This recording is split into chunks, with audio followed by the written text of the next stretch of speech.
Bonjour, selamat datang di Flat Talks. Atus. Oh iya.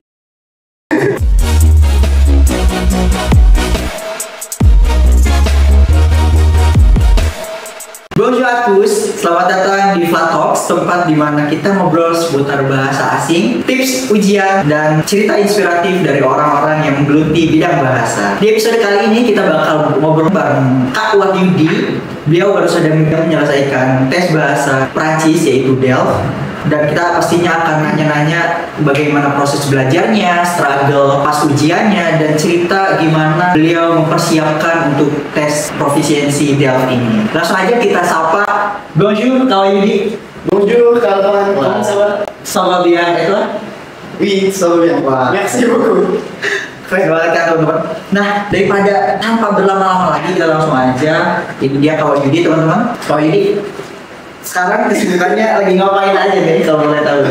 Paling sekarang kesibukan ya sebagai mahasiswa ya. Kan masih mahasiswa juga semester 7. Itu persiapan buat tugas akhir. Oh. Nah, sekarang tuh masih bingung antara pakai skripsi atau mau sambil jurnal gitu. Tugas akhirnya gitu. Nah, selain kemarin juga baru selesai persiapan tes DELF-nya. Sekarang juga lagi aktif ngajar bahasa Prancis, Wow. tapi bukan pelajaran reguler gitu dalam setiap hari, tapi itu ekskul. Oh, ekskul. Jadi sampingan ya? Iya, ekskul. Jadi di luar jam sekolah. Nah, ekskulnya itu di salah satu SMP IT di Jakarta Selatan gitu. Oh. Emang SMP cukup bagus, pokoknya dia ngadain bahasa Prancis gitu. Wah. Tapi aware dengan kenapa pentingnya belajar bahasa Prancis gitu. Oke. Tadi ngomongin tentang kesibukannya dan udah selalu kuliner dari peminatnya Kak Wahyudi ini belajar bahasa Prancis dan sekarang kesibukannya ngajar bahasa Prancis, jadi udah passion banget bahasa Prancis di Kak Wahyudi ya? Iya, saya sesudah itu senang itu buat belajar bahasa asing, terutama khususnya bahasa Prancis gitu. Kalau boleh tahu kenapa sih dari sekian banyaknya bahasa, kenapa Kak Wahyudi itu memilih bahasa Prancis gitu? Sebetulnya belajar bahasa apa aja itu bagus ya, jadi dunia ini bahasa asing, khususnya apalagi bahasa Inggris. Nah, cuman kenapa dari selain bahasa Inggris, bahasa Prancis yang jadi pilihan itu ada sejarahnya. Wah, kenapa? Ada ceritanya, karena Menarik nih. ya waktu dulu ya, emang dari SMP itu emang tertarik banget sama bahasa ya, dari fashion gitu. Itu motivasinya muncul inspirasi dari kakak. Kakak juga kan SMA jurusan bahasa. Kebetulan di SMA yang sama juga, itu di SMA Negeri 1 Kabupaten Tangerang. Nah, ada jurusan bahasa. Mulai dari kakak tuh terinspirasi untuk belajar bahasa asing. Nah, di SMA itu kebetulan saya sekolah di SMA yang sama dan masuk jurusan yang sama pula, jurusan bahasa. Nah, kebetulan di jurusan bahasa itu kita belajar dua bahasa asing. Yang menjadi fokus dari jurusan itu adalah bahasa Prancis dan juga bahasa Jepang. Nah, karena saya angkatan 2021 ya. Masuk SMA itu 2018, terus kan kita COVID 2019 2020 awal kena COVID, sekolah libur. Maksudnya bukan libur, tapi dipindahkan secara online. Ya, kita struggle online. Ya. Dunia lah itu. Iya, struggle gitu. Nah, berimbas juga ternyata kepilihan saya antara bahasa Jepang dan bahasa Prancis.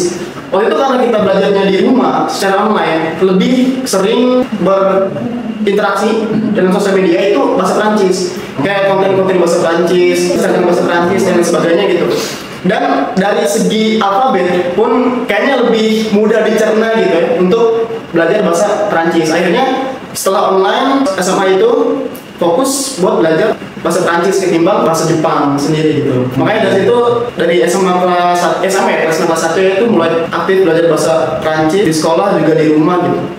Oh gitu, berarti pilihannya itu antara bahasa Prancis sama Jepang dulu nih dulu. Ya. Oh, dan Kak Wahyudi dengan tadi inspirasi dari kakak, terus ada apa struggle di COVID, jadi akhirnya memilih untuk Prancis. Oh, Iya.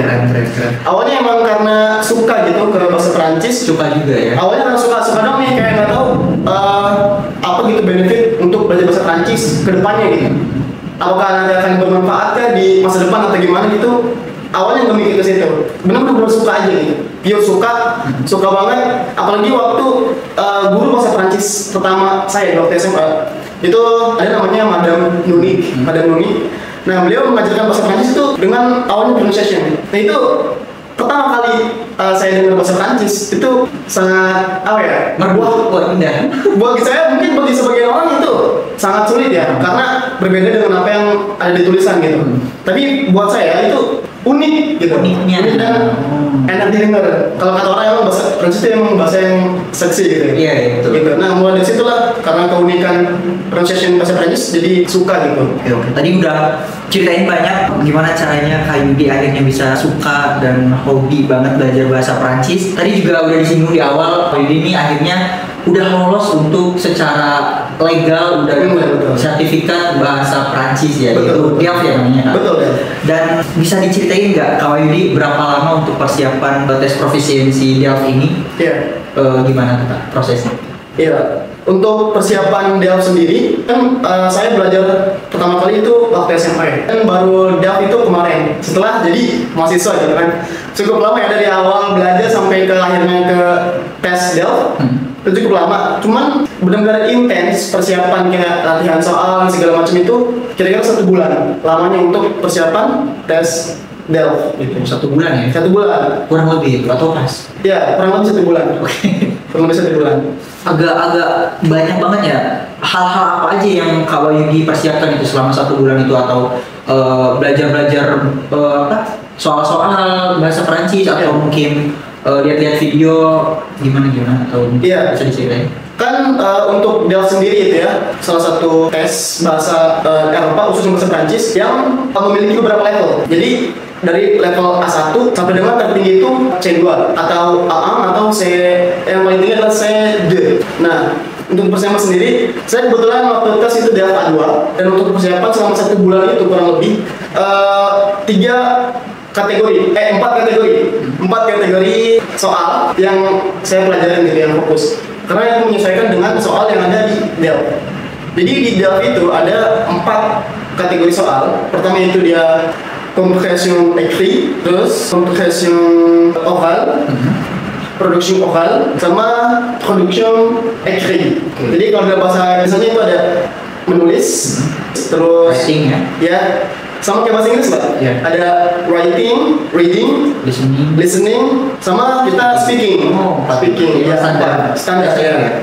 Nah, selama 1 bulan fokus di 4 itu aja, terutama speaking. Karena untuk DELF A2 itu kan speaking kita bermain peran dengan penguji tes DELF itu sendiri. Nah, jadi ketika penguji tes DELF itu menanyakan sesuatu atau memberikan peran kepada kita harus bisa memerankan peran yang diberikan dengan kalimat-kalimat yang pas gitu sebagai peran yang diberikan. Oh wow, luar biasa. Oh jadi prosesnya panjang banget, ternyata nggak semudah itu. Tapi dengan kita awal yang udah disinggung Kak Yudi, dengan kita suka dulu itu jadi cinta gitu. Kita cinta dan kita dengan tulus menjalaninya, dan akhirnya tembuslah ke bagian sertifikasi itu. Itu dia. Nah, dari tes ini Kak Yudi kan Kak Yudi udah menyelesaikan tes dan akhirnya lulus gitu kan. Nah, tujuan Kak Yudi untuk ambil tes DELF ini untuk apa Kak? Untuk karir kah, atau untuk studi di luar negeri kah, di Prancis mungkin? Kalau boleh tahu buat apa nih Kak? Pada awalnya tujuan untuk tes DELF ini itu sebenarnya nggak berpikir terlalu jauh kayak misalkan untuk studi S2 di Prancis kah atau gimana. Yang penting ada konfirmasi secara legal gitu ya, secara legal yang mengakui kemampuan bahasa Prancis saya gitu. Oh. Jadi kalau misalkan nanti ada orang yang nanya, kamu belajar bahasa Prancis? Iya betul, belajar bahasa Prancis. Bisa apa gitu? Gimana buktinya gitu? Jadi saya udah punya ini buktinya kalau saya bisa bahasa Prancis gitu. Ada sertifikat DELF A2 gitu. Nah, selain itu juga yang motivasi untuk tes DELF A2 selain kan untuk melegalkan konfirmasi bahwa memiliki kemampuan bahasa itu sendiri, bahasa Prancis, di kemudian hari jadi berpikir gitu, ternyata ini penting banget gitu tes DELF ini, bahwa sertifikatnya itu penting banget untuk kita melamar di kedutaan besar atau seperti kayak kita mengajar bahasa Prancis. Ketika orang merekrut meng-hire kita kan, apa gitu bukti bahwa kamu memang layak untuk mengajar gitu kan, minimal S1 ya, kita punya sertifikat A2 itu sebagai bukti. Iya, sebagai legalitas kalau kita tuh udah pure bener loh ini faktanya. Iya. Nah, selain itu juga bisa digunakan untuk kita melamar tadi ya di kedutaan besar Prancis di Indonesia maupun kedutaan besar Indonesia di Prancis. Oh, nah, itu penting sih, terutama untuk yang berkaitan dengan global ya. Kayak kita mau kerja atau melanjutkan studi di luar, khususnya di Perancis gitu. Wah. Nah, tadi kan udah ngambil ternyata tujuannya untuk hal itu. Tadi kalau itu udah cerita, dan kita pengen flashback lagi ke pertanyaan sebelumnya tentang tes profisiensi bahasanya di Delft ya. Kalau Yudi pas lagi ujian itu apa vibes yang terjadi gitu? Apa atmosfernya menegangkan, gugup, grogi, panas dingin mungkin ya teman-teman? Jadi pengen diceritain biar viewers penonton Flutters ini bisa mempersiapkannya dengan matang. Iya, karena pertama kali tes bahasa Prancis itu pasti ada gugup, deg-degan juga gitu ya. Karena kan kita nggak tahu nih apa yang akan terjadi di depan gitu ya. Kalau kita udah latihan soal-soal kan pasti bentuknya berbeda gitu kan. Soal yang ditanyakan pasti berbeda. Nah, si gugup, tapi saya berusaha menenangkan diri gitu kan. Ya udahlah, berani aja gitu. Apalagi yang bagian production vokal ya. Itu kita ini apa, sorry? Yang tes speaking. Speaking. Ya. Itu tuh yang paling deg-degan sebenarnya ketimbang yang 3 tadi ya. Karena face to face. Karena face to face langsung dengan native juga langsung dari orang Prancis. Kirain orang Indonesia yang mampu berbahasa Prancis. Iya, langsung native. Jadi ada dua pengujinya. Ada yang orang Indonesia sebagai pendamping dari si native itu sendiri gitu. Kita ngejelasinnya itu ke native dari penguji. Persiapan secara mental sih kayak mensugesti diri aja gitu. Ya udah, berani aja, yang penting berani, relax. Ya udah, ngomong aja gitu. Walaupun pada realitanya gitu ya, kita harus banyak mikir karena belum terbiasa ngomong, banyak mikir untuk menjawab si native. Karena kita terbiasa dengan bahasa Indonesia. Ketika untuk menjawab kan harus diterjemahkan dalam kepala bahasa Indonesia. Ini kayak kata-kata ini apa gitu yang cocok di bahasa Prancis gitu. Kita harus pakai dua logika ya, logika orang bahasa Prancis sendiri sama orang Indonesia. Jadi ada double mikir ya. Nah, makanya yang paling penting tuh ngomong sih, latihan ngomong untuk persiapan speaking. Betul, dengan faktanya orang yang minat bahasa Prancis dan kita harus punya tempat wadah gimana caranya praktis di bahasa Prancis jarang juga di Indonesia. Makanya UKM Bahasa Flat itu menyediakan untuk teman-teman belajar praktis, dan kita mewadahi teman-teman yang minat di bahasa kita tempatnya gitu. Dan kalau Yudi dengan persiapan segala macam walaupun agak gugup dan faktanya berhasil, itu bukan berarti kalau Yudi tanpa melalui proses yang betul. Itu panjang juga prosesnya. Nah, betul, tadi menyinggung soal UKM ya. Betul. Justru yang sangat memotivasi dan memunculkan dorongan nih buat saya untuk yaudah yakin deh untuk tes lihat A2 itu justru lingkungan di UKM Bahasa Flat. Karena waktu awal masuk ke UKM ya, kan ada bahasa Prancis. Saya kan udah ada basic nih dari SMA. Nah, waktu itu karena lingkungan UKM sendiri itu yang mengajak untuk ayo dong profesiensi buktikan bahwa kamu punya kemampuan bahasa. Nah, karena itulah saya jadi tertarik gitu kan. Iya nih harus diformalitaskan gitu ya. Dilegalitaskan kemampuan bahasa Prancis saya melalui Delft itu bahasa Prancis. Nah, di UKM sendiri itu selain mendorong untuk memotivasi kita tes, disediakan juga kan fasilitas, contohnya pengajar pelatih untuk persiapan tes. Tes sendiri itu bukan belajar sendiri atau pure otodidak untuk persiapan tes dan A2 sendiri. Itu saya dibantu dilatih ya, difasilitasi oleh Flat dengan dilatih oleh Kak gitu, senior yang lebih dulu mencapai sertifikat. Itu senior kita ya? Senior ya. Dan ya udah pasti kita bukan cuma mewadahi, tapi kita memprovide teman-teman yang ingin bertujuan ke jenjang selanjutnya tentang profisiensi ini gitu. Nah, kalau ini tentang ngomongin Delft ini kan masih ada skornya dong. Bisa diceritain dong skor-skor yang dari mulai terendah, dari yang baik, tidak baik, dan yang sampai sempurna itu skornya berapa dan gimana sistemnya gitu? Oke, jadi di Delft sendiri tuh sistem penilaiannya itu nggak semua orang yang tes itu akan dapat sertifikat. Hanya untuk orang-orang yang dikatakan lulus dengan minimum nilai 50. Sertifikatnya itu resmi dikeluarkan langsung oleh Kedutaan Besar Prancis.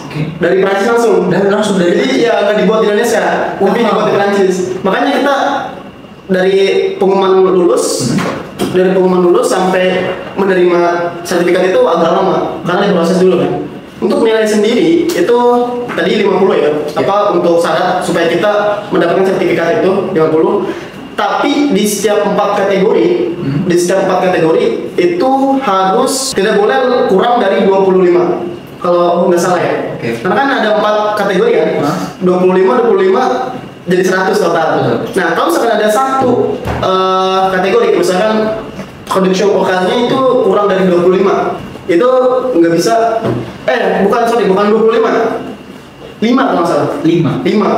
Tapi misalkan di tiga kategori itu gede nih, misalkan sempurna, iya perfect, misalkan 20, 17 atau 18, tapi di salah satu yang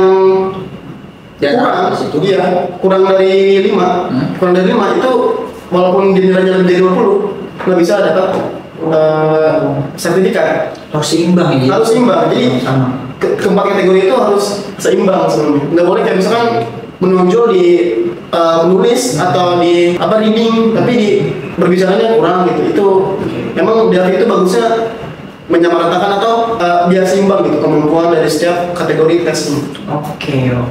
Wah, seru banget kan. Teman-teman makin termotivasi buat belajar bahasa Prancis dan lanjut ke tes proficiency Delft-nya. Nah, Kak Wahyudi, boleh dong dikasih tips and trick buat teman-teman yang mungkin pengen tes bahasa Delft Prancis? Bisa diceritain tips and trick dari Kak Wahyudi nih, apa aja? Mungkin sholat tahajud 50 hari gitu mungkin kan. Siapa tahu kita. Ya, buat tips and trick ya pasti semua orang punya caranya sendiri ya untuk belajar, khususnya untuk dapatkan sertifikat Delft bahasa Prancis.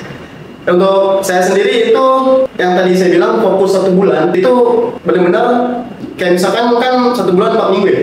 Kayak di minggu pertama fokusnya ke kategori apa? Misalkan kalau saya 1 minggu pertama itu fokus di writing. Jadi saya terus selain menulis, kan kita perlu tahu apa yang akan ditulis. Nah itu bisa mendengarkan dari YouTube atau dari podcast bahasa Prancis ya. Terus kita coba tulis apa yang kita dengar. Nah itu buat latihan writing kayak gitu. Dan itu juga sekaligus buat listening ya, latihan listening juga. Nah itu saya lakuin di 2 minggu awal. Nah 2 minggu akhir itu fokus ke produksi orang. Jadi ya sama sih, emang media untuk belajarnya selain tadi dilatih sama senior, sama Kak Vanes, juga latihan sendiri gitu di rumah dengan mendengarkan YouTube, podcast bahasa Perancis dan lagu bahasa Perancis. Kan itu lebih mudah ya biasanya kita untuk belajar menggunakan media-media yang kayak gitu ya, YouTube ataupun mendengarkan lagu. Nah gitu sih. Oke, berarti ya terlepas kita mau UKM Bahasa Flat nge-provide tutor, kalau ini juga belajar otodidak mandiri untuk mempersiapkan tes itu. Nah kalau ini udah selesai tes proficiency Delft dan apa sih the biggest goals Kak Wahyudi untuk tujuan besar setelah dapat sertifikasi ini kan? Jadi presiden Prancis atau apa, bisa diceritain aja. Iya kan Delft A2, level A2 itu kan masih pemula banget ya, masih beginner tingkat 2 tadi. Kan ada saat itu beginner banget, tapi beginner tingkat 2 itu ada A2. Nah pengen sih sampai minimal ya B2 gitu. B2 itu udah paling tinggi? Enggak, yang paling tinggi itu C2. Nah karena C2 itu kayak susah banget ya, karena itu kayak belum tentu native Prancisnya aja bisa gitu. Buat mencapai level C2 untuk tes proficiency ya. Karena itu kan kayak IELTS mungkin ya. Iya, kalau di tes bahasa Indonesia kan kita juga belum sebagai orang Indonesia bisa mencapai level tertinggi dari tes bahasa Indonesia. Karena kan bahasa kan beda dengan bahasa sehari-hari ya, kayak lebih baku dan banyak yang kata-kata yang kita nggak tahu dalam bahasa Indonesia. Begitupun dengan native Prancis dengan Delft-nya gitu. Nah, memang sih B2 karena B2 itu adalah syarat untuk bisa kuliah di Prancis ataupun apply kerja di sana gitu. Semoga terwujud Kak Wahyudi. Dan mungkin terakhir nih Kak Wahyudi, bisa dikasih closing statement atau kata-kata penyemangat buat teman-teman Flutters yang lagi nonton podcast ini. Buat teman-teman semuanya khususnya yang lagi belajar bahasa Prancis, tetap semangat karena banyak keluhan dari teman-teman itu ya, khususnya di pronunciation. Karena orang tuh mikir apaan sih bahasa Prancis gitu, ditulisnya apa, dibacanya apa gitu, aneh. Nah itu bikin stereotip orang ke bahasa Prancis itu jadi apaan sih nih, dia jadi malas duluan gitu karena pronunciation yang aneh. bikin malas jadi nggak semangat belajar. Nah, dalam proses saya belajar, saya berpikir bahwa kenapa gitu tulisan dan apa yang dibaca itu beda. Nah, itu justru untuk memudahkan kita untuk mengucapkan kata itu. Kayak misalkan kan banyak difton dalam bahasa Prancis ya, kayak AI itu kalau ketemu jadi E, dibaca E. Yep. Nah, kita lebih mudah baca AI atau baca E? Kan lebih simpel E ya, jadi satu huruf gitu, jadi satu bunyi maksudnya, bukan jadi dua bunyi AI. Nah, itu saya berpikir itu justru kenapa kita baca tulisan Prancis itu berbeda, itu untuk memudahkan kita. Nah, ada seninya kayak. ada seninya ya. Itu sih, nah makanya itu sih mindsetnya bahasa Prancis itu bukan buat menyulitkan gitu, tapi itu justru untuk mempermudah kita dalam membacanya, bukan untuk menyulitkan. Oke, Itu sih. keren banget kalau ini tuh. Keren banget, seru banget kalau ini. Terima kasih banyak udah mau ngobrol bareng, membagikan tips and trick dan ya menyemangati teman-teman yang mungkin lagi berjuang buat tes Delft juga. Semangat terus. Terima kasih Kang Yudi. Merci beaucoup. Jefrian ya. Teman-teman, sampai jumpa di podcast selanjutnya. Terima kasih banyak. Jangan lupa share, follow, subscribe, dan jangan lupa bagikan ilmu ini ke teman-teman kalian. Sampai jumpa. A bientôt.